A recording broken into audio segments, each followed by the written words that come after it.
नमस्कार प्यारे साथियों, कैसे हैं। मैं एक बार फिर आपके साथ सत्यम शर्मा। आज कक्षा 7 की भूगोल को मैं आपके साथ बड़े आराम से पूरी बुक्स को ख़त्म कर दूंगा, जिसमें हम समझेंगे क्या क्या चीज़ें आज इसमें समझने वाले हैं। उनका मैं एक फ्लो चार्ट आपको बता देता हूँ। पहला चैप्टर नंबर पहले में भारत का आकार, स्थिति और भौतिक विभाजन के बारे में बताया गया, वो आप पढ़ लीजिएगा। मैं सेकंड चैप्टर पर आता हूँ, हमारी बदलती पृथ्वी। हमारी बदलती पृथ्वी, हमारी बदलती पृथ्वी के बारे में। दोस्तों, हमारी पृथ्वी बदल क्यों रही है, इसके बारे में थोड़ा सा हम जानते हैं। दोस्तों, हम इससे सबसे पहले जाएंगे स्थल मंडल। स्थल मंडल है ना, स्थल मंडल में क्या हो रहा है दोस्तों, जो प्लेटें हैं वो आपस में क्या कर रही हैं, गति कर रही हैं, गति कर रही हैं। अब गति जिस तरीके से वो कर रही हैं, तो एक तो उनमें लग रहा है अंतर्जनित बल, और दूसरा लग रहा है उनमें बहिर्जनित बल। बहिर्जनित बल है ना।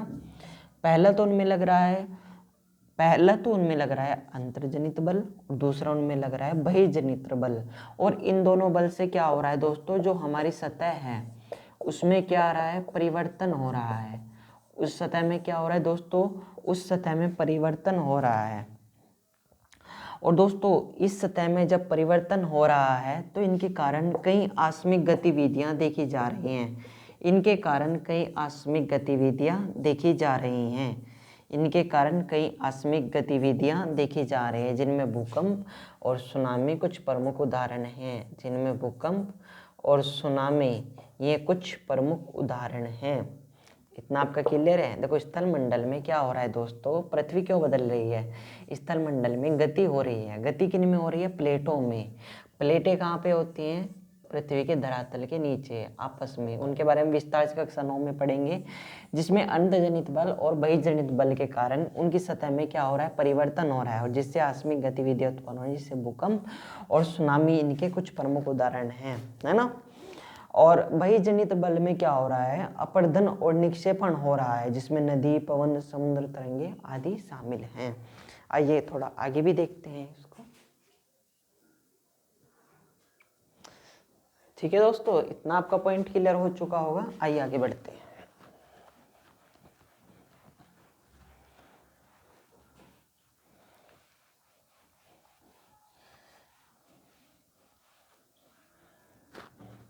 दूसरे पॉइंट में आता है आपका ज्वालामुखी, है ना, भूकंप। इनके बारे में मैं थोड़ा समझा देता हूँ आपको। दोस्तों, ज्वालामुखी और भूकंप, है ना। देखो, भूकंप क्या हो रहा है, प्लेटों में गति के कारण, है ना। भूकंप में थोड़ा सा मैं आपको थोड़ा सा पॉइंट क्लियर कर देता हूँ।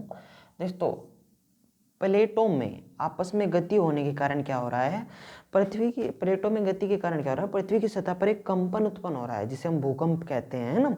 और भूपट्टी के अंदर जहाँ से भूकंप शुरू हो रहा है, वहाँ वो उसका उद्गम केंद्र कहलाता है, जहाँ से भूकंप शुरू होता है ना। और इसके कारण अपक्षय सेलों का टूटना, अपर्दन जल पवन उठने लगते हैं जब भूकंप आता है, सेल टूट जाते हैं, और निक्षेपण एक स्थान से दूसरे स्थान पर ऐसी जमीनें खिसक जाती है, जैसे अभी जोशीमठ में एक घटना सामने आई है। आइए चैप्टर नंबर 2 बात करते हैं, वायु तथा जल। ये पॉइंट क्लियर हो गया। अब बात करते हैं वायु और जल, है ना। चलिए वायु और जल को भी जान लेते हैं थोड़ा सा। वायु जल चैप्टर का नाम है। इसमें हम पढ़ने वाले क्या क्या हैं। पहली बात तो इसमें हम वायुमंडल का संगठन के बारे में पढ़ेंगे, है ना। वायुमंडल के संगठन। दोस्तों, वायुमंडल के संगठन में क्या है, कुछ वायुमंडल में, जैसा आपको पता है, वायुमंडल में चारों अनावरण जो है वायुमंडल का, वो गैसों से घिरा हुआ है, जिसमें कुछ प्रमुख गैसें पाई जाती हैं।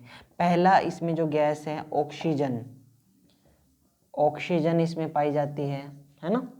ऑक्सीजन इसमें पाई जाती है। नाइट्रोजन इसमें पाई जाती है। नाइट्रोजन CO2 पाई जाती है ना।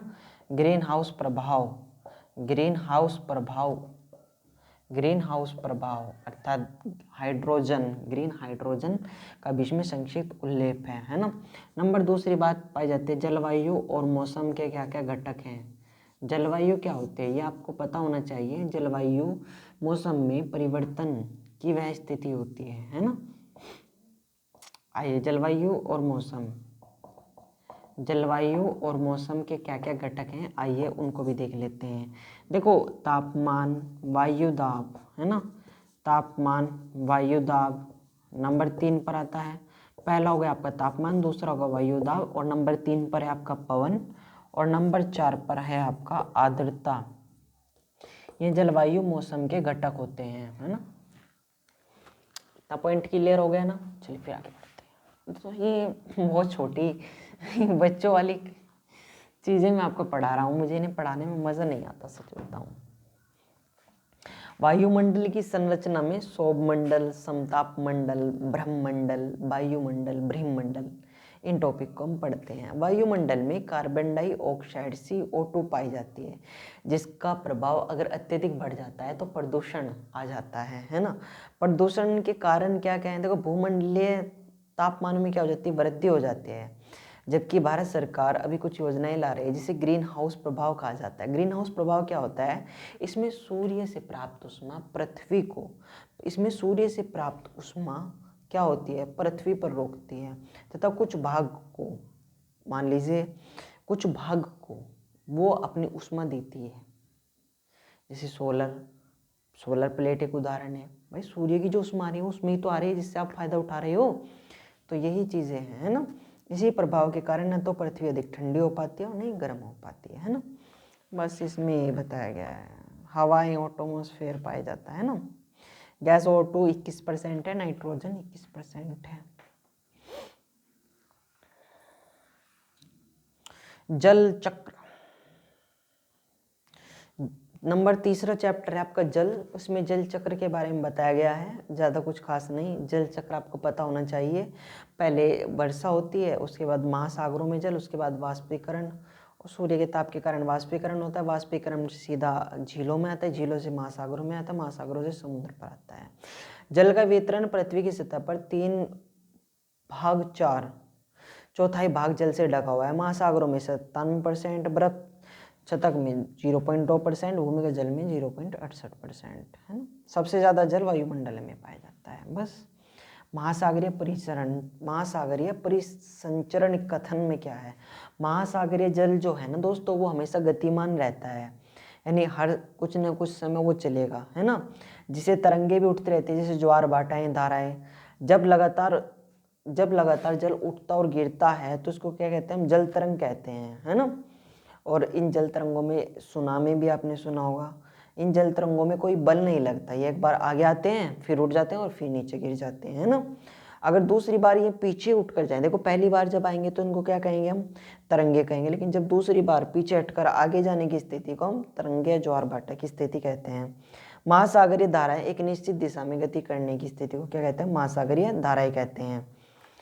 चलिए चैप्टर नंबर 6 पढ़ते हैं, प्राकृतिक वनस्पति और वन्य जीव।